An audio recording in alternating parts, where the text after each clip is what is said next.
Thank you so much. I'm Navina Haider. I'm the head of the Department of Islamic Art here at the Met.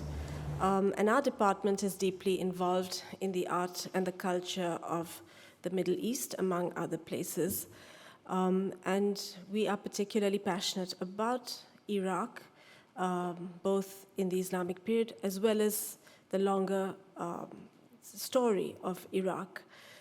Today's program focuses on a project that is based in Iraq. And Iraq, of course, has been a center for civilization, a nurturing and endlessly giving environment to humanity for many, many centuries. From its ancient Mesopotamian period, when it was known as the cradle of civilization, to its later golden age during Islamic times, particularly under the Abbasid Caliphate. And even today, Iraq and Iraqi artists emerge from the traumas of the modern age with new ideas and new inspiration, as we will see. So Iraq has been a site of renewal and revitalization for centuries, and humanity returns to it today for the healing and the renewal that we so desperately need once again. I would like to compliment all of those organizing this particular event in the way that they have conceptualized the relationship between healing and art, which is extremely meaningful. Rashad Salim's project, Ark Re-Imagined, offers us the possibility to revisit the idea of Noah's Ark. This story, the story of Noah, as we presently largely understand it, is associated with the Old Testament, where Noah, the hero of this story, is by divine communication instructed to build an ark in which to save every species of animal from the impact of an apocalyptic flood. But the roots of this story are believed to be far more ancient, going back to Babylonian traditions of such flood stories, and the story lives on past the time of the Bible in the context of the Quran, where Noah is among the many prophets mentioned in the Quran. Till today, the idea of an ark, a place of refuge, a place of hope, run by a hero such as Noah, lives on in our current times. And most often is associated with children's stories, and in fact it is young people and young children who more than ever need to be made aware of this story. This ancient and enduring narrative is set on the river Euphrates, this river that runs parallel to the Tigris and has many extraordinary cities and hamlets and stories that are set along its shores.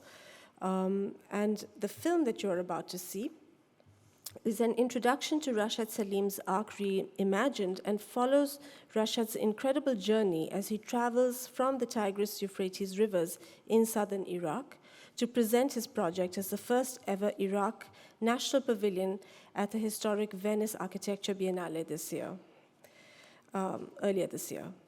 The pavilion was curated by Safina Projects and hosted by Ocean Space and supported by the Iraq Cultural Health Fund, established by Community Jameel and Culturunners as part of Healing Arts and under the auspices of the WHO to support artist-led projects that contribute to the mental, social, and environmental health in the wake of COVID-19. Since 2016, Rashad Salim has been working with artisans in Iraq to revive and document what remains of the traditional boat building, architecture, and craft practices along the Tigris and Euphrates rivers. This heritage, sustained since earliest recorded history, has been brought to the brink of extinction during recent decades of devastating conflict and trauma in the region. Salim's Ark challenges the standardized images of Noah's Ark, which are usually based on a European sort of galleon-style ark or boat derived from European boat-building techniques. Instead, he proposes an ark of its time and place, an organic structure, and a unity of many boat types attributable to the period of the ancient flood, which might have corresponded to a rise in sea level about 10,000 years ago that created what we know of as the Gulf. As we face today's climate emergency, and this year marks the centenary of the founding of the modern state of Iraq, this project has an urgency and a global relevance which deserve our attention. It is an extremely powerful metaphor. Ark Re-Imagined reaches deep into Iraq's past while tackling very immediate problems exacerbated by the pandemic of trauma, of a loss of identity and isolation, exploring innovative approaches to document and sustain Iraqi cultural practices in order to strengthen mental health and resilience is one of the aims of this project. So I invite you now to enjoy the film, which was directed by Giorgio Bosisio.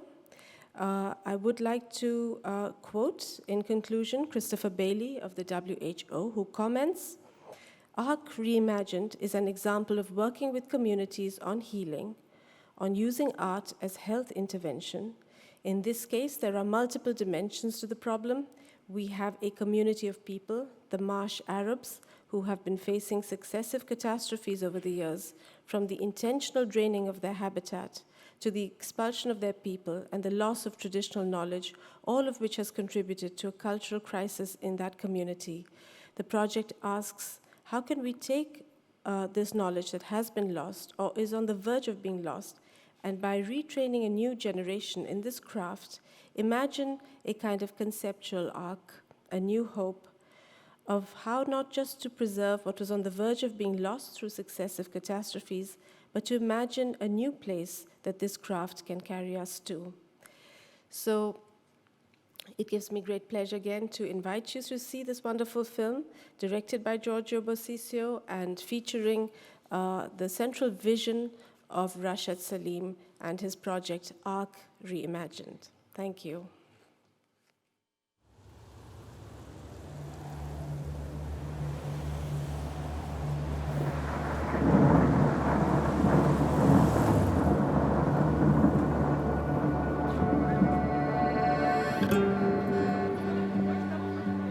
As the child of a diplomat, being born in Sudan, a German mother, an Iraqi father, there's always been a negotiation with space, with time. Each place is a new negotiation. So I mean, that sort of expeditionary nature of trying to comprehend where one is and to find one's way. I spent many years in a state of unhappiness, real unhappiness. I wouldn't go to school. I would just nothing. I refused. I actually rejected Iraq when I first came. But going into art and into the Institute of Fine Arts was the beginning of sort of a revelation of where I was, because we had friends, students, colleagues from all over the country, and I started traveling with them. And in 1977, I had the privilege of being selected by Thor Heyerdahl to join the Tigris Reed boat expedition, retracing ancient trade routes across the Indian Ocean. Rashad! Welcome back! It's a reed boat, and out at sea, one of the things, there's something corporal, in it, in that, when you're standing on the boat, you actually feel physically the waves and the movement of the waves. You're on a flexible, a tensile body, but also it's slow. So you have the time to experience the surface of the water, wave within wave, and the amount of life that lives on the surface of it. So when I was diving and swimming underneath, you could see that the boat itself had turned into a garden. So you had a complete ecosystem from the worms and the grass and the green on the boat, and that was one of the most inspiring sort of experiences. The end of the 90s, I was thinking about the Ark, but not so much the Ark. I began with the idea of a self-sustaining island. You could make a whole life system around you. Yeah? So if you made an organic garden, you could actually create your own ecosystem Scorching summer heat and drought have worsened conditions for farmers and livestock herders in Iraq, a country already scarred by war and violence. With its farmlands drying up, livestock dying, Iraq is struggling with a host of environmental challenges. Iraq is like Venice. You know, there are points that are at the front line of climate change. Venice is literally drowning and the water is rising. And we're talking about a situation where we are destroying the means of surviving that. You know, Iraq, you know, and it's only 33-meter rise, you know, from the sea to Baghdad, you know, over 600 kilometers. What are you going to do when the water rises and millions, and this is already happening in places, you know, Myanmar and the you know, Bangladesh and these areas, you know, these are flat lands with millions of people, you know. Fire, fire. Now, I'm an adult in a spaceship looking down to a beautiful, beautiful Earth. Instead of finding the solutions, you have basically two modalities. Get as much surplus money so that you can get the fuck out, you know, and go into space, or you know, wipe out everybody else so that you're the only ones left, you know. Yeah, the stink of the death will be enough to kill anybody else. So I mean, we are in a serious situation that we have to reconsider the mythologies that are driving this shit, and get to a point where we actually see that we have the knowledge, we have the place, we could do something alternative in the same way that you can reinterpret the Ark.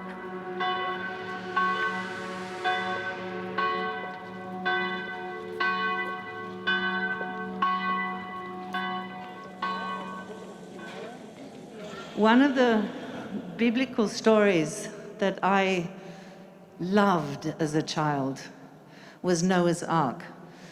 But later, as I grew up, I began to wonder how one boat with one man was going to save every species on Earth.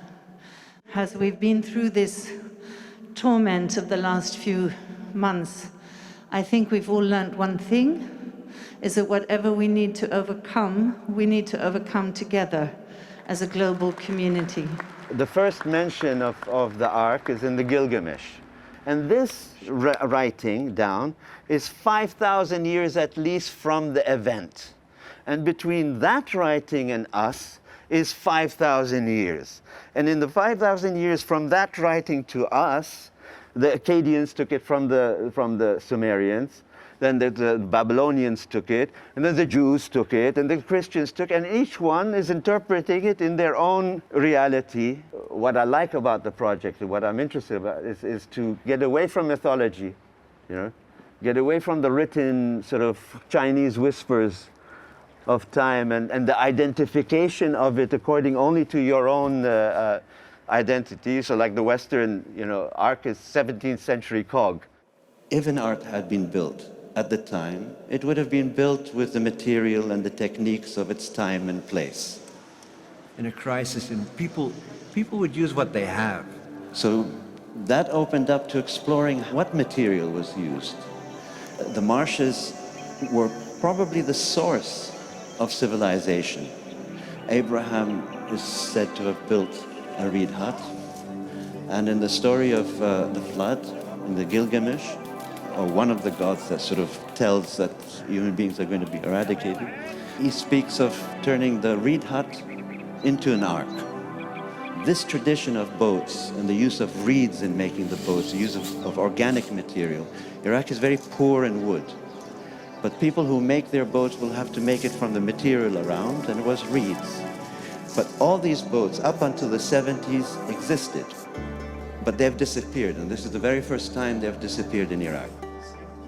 Since 2016, what we've been doing is searching for the original makers, and if they are still alive, working with them to recreate these boats and bring young people to connect with this heritage, and to reestablish that conversation with the rivers and waterways and with ecology around them.